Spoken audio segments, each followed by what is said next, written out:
मैं Amit Kumar Amit unique classes में आपका स्वागत करता हूँ। आज जो हम देखेंगे संस्कृत का पार्ट नंबर 2। जैसा कि पार्ट नंबर 1 में आपको पूरा फुल एक्सप्लेन के साथ और उससे संबंधित जितने आपके बोर्ड मॉडल क्वेश्चन थे सबके सब आपको बताए हैं। ठीक उसी तरह आज भी मैं बताऊंगा आप लोगों को पार्ट 2 के सीरीज में। ओके, तो चलिए बिना टाइम गवाए हुए हम लोग देखने का कोशिश करते हैं। ओके, तो पहला इसमें प्रश्न क्या बोलते हैं, ये बोलने से पहले जो मैं आपको लास्ट दिन दिया था प्रश्न उसको सबसे पहले हम देख लेते हैं, उसके बाद से हम लोग क्या करते हैं आगे बढ़ते। देखिए मैंने आपको ये 25 नंबर प्रश्न दिए थे कि शंकर रचित के रचनाकार कौन है। जैसे कि मैंने ये इमेज दिखाए थे, बस आंसर नहीं दिए थे, बहुत व्यक्ति सही कमेंट किए हुए हैं। इनके जो राइट आंसर हो जाएंगे वो ऑप्शन नंबर ए हो जाएंगे, पंडित छामा राव ने किए थे। अब चलिए अब हम लोग 26 नंबर प्रश्न की रूप करेंगे। 26 नंबर हमारा प्रश्न क्या है, ये सारी के सारे आपकी इमेज के साथ मिलेंगे, बहुत इंटरेस्टिंग रहेंगे संस्कृत के लिए। ओके, देखिए ये बोले कि गोदान किस संस्कार का मुख्य क्रम है। जैसे गोदान मतलब कि गाय को दिया जाता है, तो पहले के जमाने में ये दान ही देकर शिक्षा को ली जाती थी। तो कौन सा था, तो याद रखिएगा केशांत। केशांत का मतलब जब लोग मतलब टकले कराते थे गुरुकुल में जाने के लिए, उस समय का ये आपका क्या था, दान था, ताकि बच्चे मैंने गाय दिया जाएगा तो बच्चे जाकर वहाँ पर दूध पिएंगे और स्ट्रांग होंगे और ब्रह्मचर्य रहेंगे। आज के तो डेट में समझती हैं। ओके, अब चलिए अब हम लोग 27 नंबर प्रश्न को देखते हैं। 27 नंबर हमारा प्रश्न क्या बोल रहा है। ओके, बोल रहे कि नीति और श्लोका पाठ महाभारत के किस पर्व से संकलित है। मतलब नीति और श्लोक जो लिया गया है वो क्या चीज से लिया गया है, तो याद रखिएगा वो जो चीजें से लिया गया है जिसका नाम है आपका उद्योग पर्व। क्या नाम है जी, आपका उद्योग पर्व नाम है। ओके, अब चलिए अब हम नेक्स्ट प्रश्न को देखते हैं। 28 नंबर प्रश्न क्या बोल रहे हैं, जैसे कि आपकी इमेज के साथ भी दिखाई दे रहा है। ये बोले कि महाराज धृतराष्ट्र, चूंकि धृतराष्ट्र के बारे में थोड़ा सा बता दूं कि अंधे थे, के प्रश्नों का समुचित उत्तर, समुचित का मतलब समझ सकते हैं कि सभी प्रकार के उत्तर ओके कौन देते हैं। मतलब जैसे धृतराष्ट्र जैसे दिखाई दे रहे कि अंधे हैं, और ये जो है इनका नाम क्या है, जो धृतराष्ट्र जो भी क्वेश्चन करते हैं ये उत्तर देते हैं, तो इनका नाम था याद रखिएगा मंत्री विदुर नाम था। ओके, यानी इसका जो राइट आंसर हो जाएगा वो ऑप्शन नंबर आपका ए हो जाएगा। अब चलिए अब हम लोग नेक्स्ट प्रश्न को देखते हैं। नेक्स्ट 29 नंबर हमारा प्रश्न क्या बोल रहा है, जैसा कि 29 नंबर प्रश्न दिखाई दे रहा है अपृष्ठ बहुभाषते। अपृष्ठ बहुभाषते के मतलब ये होता है कि बिना बोले हुए बहुत बकबकाता है लोगों के। किस पाठ का उक्ति है, मतलब कौन सा पाठ से लिया गया है, तो याद रखिएगा ये जो पाठ है आपका कौन सा, नीति श्लोक का पाठ है। कौन सा, नीति श्लोक का। ओके, समझ रहे, जो कि पहले वाला धृतराष्ट्र वाले जो भी था वो भी पाठ आपका कौन था जी, तो नीति श्लोक का ही था। चलिए हम लोग नेक्स्ट प्रश्न की रूप करते हैं। नेक्स्ट प्रश्न है 30 नंबर कि परम तृप्ति देने वाली क्या है, मतलब कि सबसे बड़ी खुशी देने वाली इसमें से कौन सी चीज है। तो आप हमेशा याद रखिएगा सबसे बड़ी खुशी देने वाली जो चीज है वो है विद्या। कौन है जी, आपकी विद्या है, जो कि बहुत ही खुशी देती है। अगर ना फील हो कभी आप लोगों को नींद ना आए, किताब लेकर थोड़ा सा पढ़िएगा, इतना मस्त नींद आएगा ना, मजा आ जाता है। ओके, ऐसा होता है। चलिए तो ऑप्शन नंबर क्या हो जाएगा आपका ए, राइट आंसर हो जाएगा। चलिए अब हम लोग 31 नंबर प्रश्न को देखते हैं। 31 नंबर प्रश्न क्या बोल रहा है, जैसे कि दिखाई दे रहा है किसकी महिमा सर्वत्र गाई जाती है। सर्वत्र गाई जाने का मतलब आप लोग समझिए ध्यान से। ओके, जो सभी जगह गाया जाता है। ओके, किसकी महिमा गाई जाती है, तो ये श्रीलंका का गाया जाता है कि भूटान का गाया जाता है कि भारत का कि बांग्लादेश का। ओके, तो याद रखिएगा जहाँ पर भगवान जन्म लेने के लिए तरसते हैं वो जन्मभूमि है अपना देश भारत। ओके, तो हमेशा याद रखिएगा भारत ही ऐसा समझिए दुनिया का स्वर्ग है। ओके, जो कि है आपका इंडिया में, यानी जिसको हम लोग भारत बोलेंगे। बस कुछ आदमियों की वजह से, कुछ नेताओं की वजह से ओके पूरा का पूरा कचरा हो गया है। आगे देखिए, आगे हम लोग बढ़ रहे हैं। 32वां प्रश्न क्या बोल रहा है कि भारत की शोभा से कौन सा प्रसन्न होते हैं। मतलब भारत बहुत ग्रोथ होए, उनका शोभा होए, ओके मतलब अच्छे से अच्छे लगे तो कौन खुश होते हैं, तो याद रखिएगा ये ईश्वर बहुत ही खुश होते हैं। ओके, क्यों, क्योंकि देखिएगा मेहमान कहाँ आना ज़्यादा पसंद करते हैं, जहाँ पर उनकी स्वागत होती है। ठीक उसी तरह यहाँ पर भगवान के बड़ी स्वागत होता है। लोग भूखते हैं, देखिएगा लगभग महीना भर लहसुन प्याज छोड़ देते हैं, ऐसा होता है। शंकर भगवान जब आते हैं तो ओके पावर होती है तभी तो लोग छोड़ते हैं। आगे देखियो यह 33 में बोल रहा है कि शेष वो संस्कार कितने हैं। ओके, शेष वो जो संस्कार है, जैसे कि आप लोगों को दिखाई दे रहा है बेचारे को मुंडा, क्या दिखाई दे रहा है आप लोगों को? मुंडा दिखाई दे रहा था। ये कौन से संस्कार में आते हैं, मतलब कितने इसके संस्कार होते हैं? तो याद रखिएगा 6 होते हैं। कितने होते हैं? 6।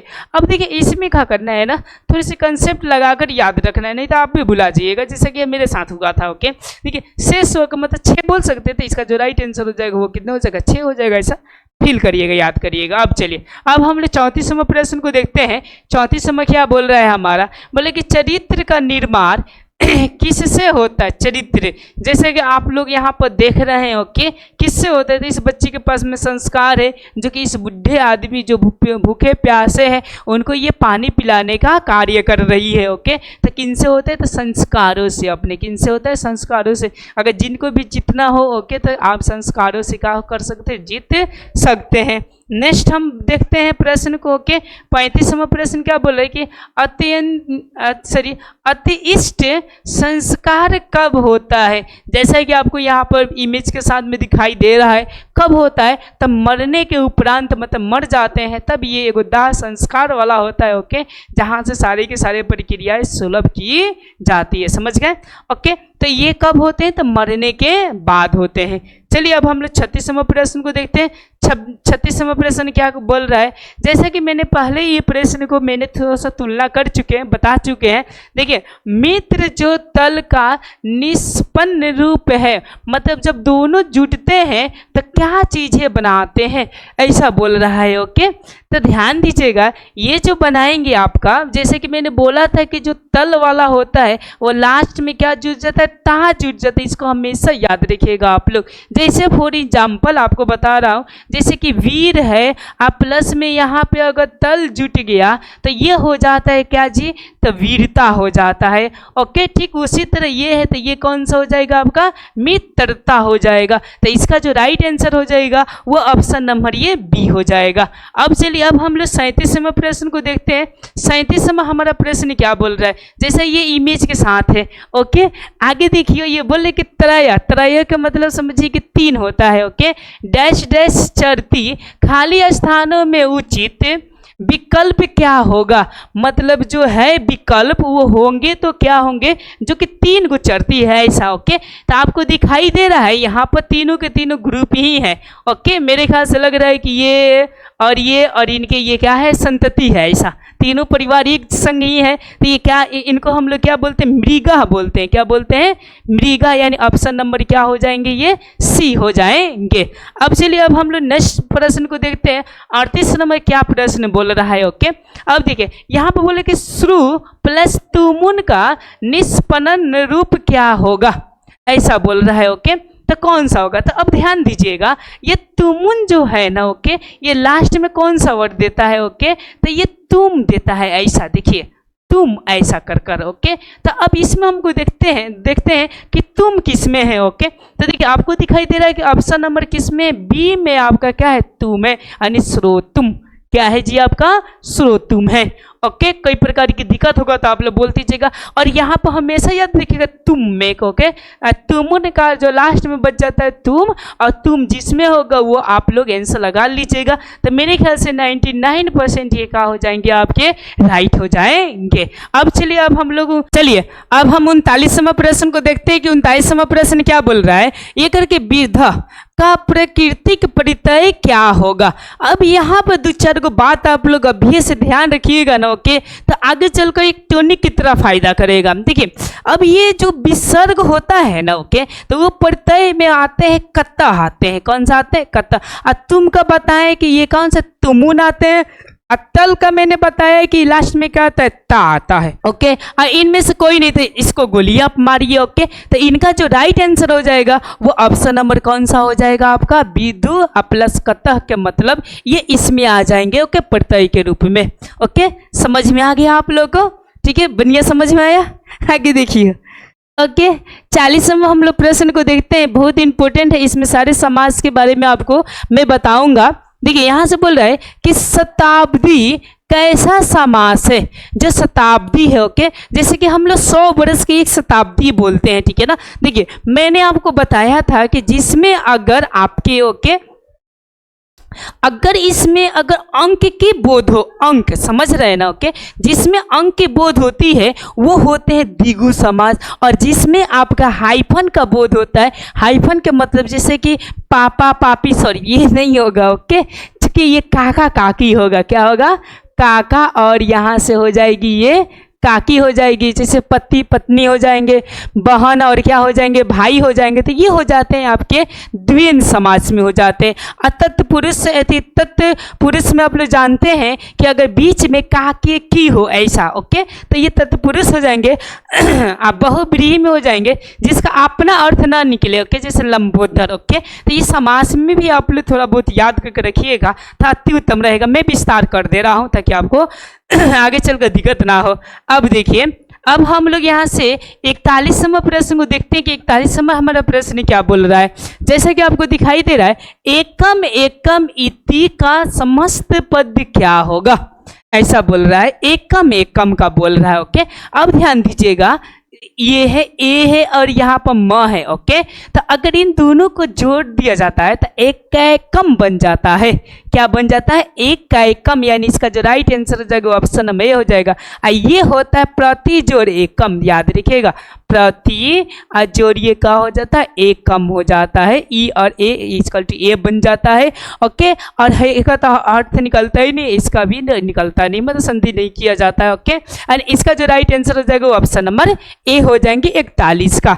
अब हम लोग देखते हैं यहाँ से 42वां प्रश्न देखते। देखिए, बार बार मैं ऑप्शन के बारे में चर्चा कर रहा था। देखिए, अब की बार किया है ना कि क्वेश्चन में दे दिया है ऑप्शन और ऑप्शन में दे दिया है कौन सा जी, क्वेश्चन। इसीलिए आपको दोनों नजरिए से, दोनों तरीका से आपको पढ़ना बहुत ही नेसेसरी है। देखिए, तत्पुरुष समास का उदाहरण है, जैसा कि मैंने बताया कि जब थोड़िएगा तो काके किस लैस, ओके, समझ रहे हैं, जिसमें कर्ता ने कर्म को करण से प्रदान के लिए सप्रदान से, ये ऐसा कुछ, ओके, ध्यान दीजिएगा। तो देखिए, धनहीन यानी हम बोल सकते धन से हीन, तो से वाला संबंध आया, ओके। अब देखिए, चरित्रमन, ओके, तो ठीक है, यथा शक्ति, तो ठीक है, पितृत्व, तो ठीक है, इसमें आपका से का संबंध आ रहा है, इसलिए ये जो हो जाएंगे, याद रखिएगा, ऑप्शन नंबर क्या हो जाएंगे, ये हो जाएंगे, जो कि है आपका तत्पुरुष समास है। अब चलिए, अब हम लोग नेक्स्ट प्रश्न हम लेते हैं 43वां प्रश्न को देखते हैं। 43वां क्या बोल रहा है, ओके। अब सीधा के सीधा प्रश्न पलट दिया है, ओके, ऑप्शन को आंसर और आंसर को क्या बना दिया, ऑप्शन बना दिया। देखिए, चाराचरम में कौन सा समास है। अब गौर करिएगा, चाराचरम बोल रहा है, ऐसा कर ओके। अगर हम इसको तोड़ते हैं तो ऐसा टूटता है, चर प्लस अचरम होता है, ओके। तो चर प्लस अचरम के बीच में ऐसा डैश होता है। जब ऐसा डैश हो तो याद रखिएगा कौन सा समास होता है, आपका द्विगु समास होता है। और बीच में काके की संबंध होता है, तत्पुरुष अव्यय के मतलब एगो अव्यय हो, जैसे कि प्रति ऐसा, ओके, एक प्रत्यय एक, ओके, समझ रहे ना बातों को। यथा शक्ति, तो यथा क्या है, एक प्रकार का अव्यय है, और शक्ति अलग का वर्ड है, इसीलिए अव्यय में हो जाएगा बहुब्रीहि समझ के, जिसका अपना अर्थ ना हो, ओके। अब चलिए हम लोग अब 44वां प्रश्न को देखते हैं। 44वां क्या बोल रहा है कि धनार्थ चतुर्थी सूत्र का उदाहरण है। धनार्थ का मतलब समझिए कि ये एक सूत्र होता है जिसमें चौथी विभक्ति का यूज किया जाता है। तो ये है रमस्साय भोजनम यक्षति माता, ओके। यानी इसका जो राइट आंसर हो जाएगा वो ऑप्शन नंबर क्या हो जाएगा, ए हो जाएगा। चलिए, अब हम 45वां प्रश्न को देखते हैं कि 45वां हमारा प्रश्न क्या बोल रहा है। जैसा कि आपको दिखाई दे रहा है कि स पद के योग में कौन सी विभक्ति लगती है, ओके। तो आपको मैं जानकारी के लिए बता दूं कि जब भी साथ का संबंध हो, जैसे राम के साथ, ओके, सीता बन गई, बन गई यानी बन में गई, ऐसा नहीं कि बन गई ऐसा, ठीक है ना। तो देखिए, साथ का जब संबंध आ जाए तो हमेशा जो लगेंगे, याद रखिएगा, वो जो लगेंगे तृतीय विभक्ति लगेंगे। मैं कुछ आपको एग्जाम्पल दे देता हूँ किसके साथ तृतीय लगेंगे, ओके। अगर समय का बोध हो जिस वाक्य में तो तृतीय विभक्ति लग जाएंगे।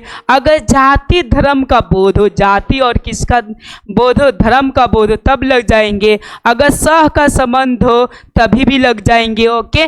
चाहे आपका अंग कोई विकार हो, जैसे कान से बाहर आ, नाक से बाहर आ, ओके, यानी कान से सॉरी अंग के विकार, अंग का विकार, अच्छा अंग विकार हम लोग लिख देते हैं, ओके। तो ये सारी जो चीज़ें का अगर वाक्य में बोध होती है तो याद रखिएगा वो जो लग जाते हैं आपके कौन से विभक्ति लग जाते हैं, तो तृतीय विभक्ति लग जाते हैं। अब चलिए अब हम लोग 46वां प्रश्न को देखते हैं। 46वां मेरा प्रश्न क्या बोल रहा है, जैसा कि आपको दिखाई दे रहा है कि क्रमवीर कौन था, तो आपको सभी व्यक्ति को याद रखना जरूरी है।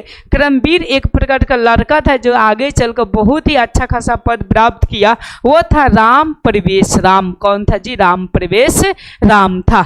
अब चलिए अब हम लोग 47वां प्रश्न को देखते हैं। 47वां हमारा प्रश्न क्या बोल रहा है, जैसा कि दिखाई दे रहा है कि लक्ष्मी किसका वर्णन करती है, मतलब लक्ष्मी किसके अंदर आती है, ऐसा बोल रहा है, ओके। तो याद रखिए मूर्ख के पास में थोड़ी आएगी, मेहनती लोग के पास में आती है, जिसको रुपया पैसा कहते हैं, तो वो हो जाते उद्यमी पुरुष। का हो जाते हैं? उद्योगी पुरुष हो जाते हैं, यानी रुपया पैसा उन्हीं के पास में आता है जो मेहनत ज़्यादा करते हैं, यानी उद्योगी का मतलब होता है मेहनत करने वाले पुरुष, ओके।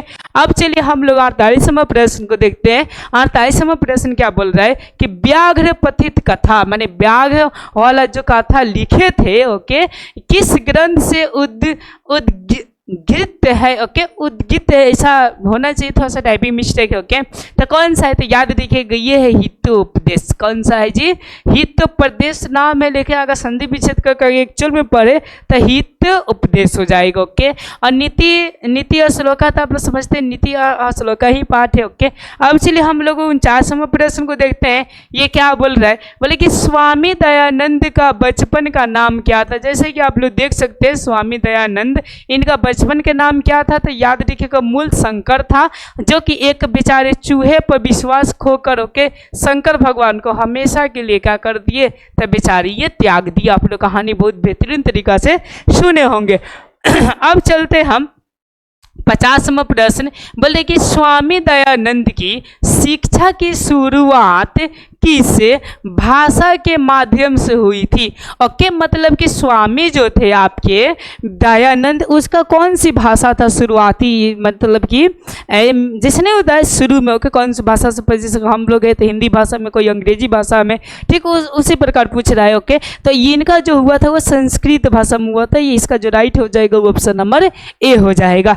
अब चलिए अब हम लोग 51 नंबर प्रश्न को देखते हैं। 51 नंबर हमारा प्रश्न क्या बोल रहा है, जैसा कि दिखाई दे रहा है कि सत्य का मुख किसके, मतलब बाका है नहीं, ये ढाका हुआ है, ऐसा होना चाहिए। क्या होना चाहिए? ढाका हुआ है सत्य का मुख। तो किन से ढाका हुआ है, तो सोने सा पात्रन, यानी सोने सा पात्रन का मतलब समझिए कि हिरण्मेना पात्र, इसका अर्थ होता है सोने सा पात्रन। यही सब होगा नहीं, ओके। मतलब सोने से पात्र का मतलब घूस वूस दे होकर क्या किया कर दिया गया, यहाँ पर तो रच दिया गया है, ओके। अब चलिए अब हम लोग चलते हैं 52 नंबर जो प्रश्न पूछ रहा है, ओके। ये कह रहे कि सत्यमेव जयते, क्या बोल रहा है जी? सत्यमेव जयते। यहाँ पर देखिए आप लोग ध्यान से, ओके। सत्यमेव जयते किस उपनिषद का मूल मंत्र है, ओके। उपनिषद पूछ रहा है, ओके। तो इसमें तो थोड़ा बहुत आपको याद करना पड़ेगा, ओके। वो जो है आपका याद रखिएगा मुंडकोपनिषद, मुंडकोपनिषद, यानी ऑप्शन नंबर क्या हो जाएंगे आपका? सी हो जाएंगे। अब चलिए अब हम लोग देखते हैं 53 नंबर प्रश्न को देखते हैं। 53 नंबर हमारा प्रश्न क्या बोल रहा है, जैसा कि दिखाई दे रहा है कि किसके काल में पाटलिपुत्र की रक्षा व्यवस्था होते उत्कृष्ट थी। उत्कृष्ट का मतलब समझ सकते हैं कि बहुत ही बेहतरीन और बहुत ही बढ़िया था, ओके। किसके समय में था, तो याद रखिएगा ये जो थे आपके चंद्रगुप्त मौर्य के समय में, ओके। बहुत ही अच्छा था। अशोक का तो उससे भी बेहतरीन कर दिए, ओके। तो अशोक का नाम नहीं दिया है, तो इन सभा ऑप्शन को काटिए, ऑप्शन नंबर ए आपका क्या हो जाएगा? राइट आंसर हो जाएगा। अब चलिए हम लोग नेक्स्ट प्रश्न को देखते हैं। नेक्स्ट प्रश्न हमारा क्या बोल रहा है कि सिखों के 10वें गुरु कौन थे। जैसा कि आपको दिखाई दे रहा है कि इनका क्या नाम था, जो सिख के 10वें गुरु थे, ओके। तो गुरु गोविंद सिंह, क्या नाम था जी? गुरु गोविंद सिंह नाम था, ओके। अब चलिए देखते हैं नेक्स्ट प्रश्न। अब हमारा प्रश्न क्या हो गया? खत्म हो गया। अब चलिए अगर ये वीडियो आपको बहुत ही बेहतरीन लगा होगा तो लाइक सब्सक्राइब अपने दोस्तों के साथ शेयर करना ना भूले। Thank you.